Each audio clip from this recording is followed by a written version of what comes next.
have to have a term in the diagnostic and statistical manual in order to then call it a disease and treat it as a disease and write a prescription for it. When I went to medical school, there were only 6 or 7 items in the manual. Now there are over 300.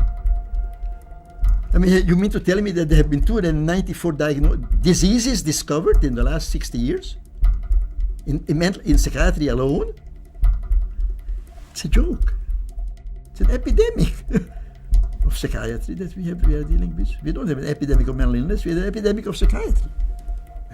You eat too much, it's a disease, it's an addiction. You smoke too much, it's a disease. You are too unhappy, it's a disease.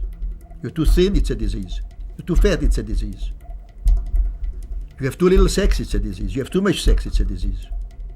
No free will, it's all chemicals. No self-discipline, no self-control. The chemical imbalance meshes very well with the idea that you give a drug which restores the balance. It's a story, a mythology, a fable, and that's a baseline from which we're operating now in America.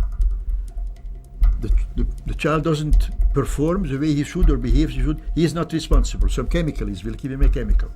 You hear day in and day out on television that this is a mental illness and that's a mental illness, and Zoloft is advertised.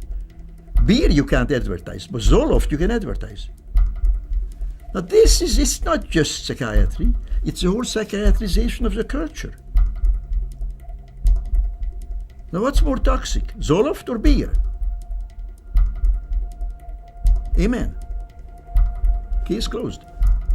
See, the internal contradiction in these very concepts is so total that they don't stand up to any scrutiny.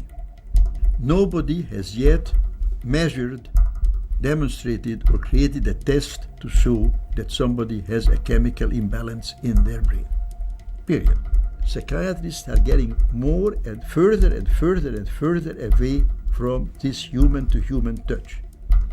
And they are becoming more and more quacks, where they talk and act and impersonate doctors. They talk about diagnoses and treatments and the brain and all this kind of stuff about which they know nothing. Zero.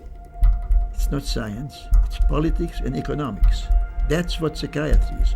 Politics and economics. Behavior control. It is not science, it is not medicine. This is so big that it boggles the mind.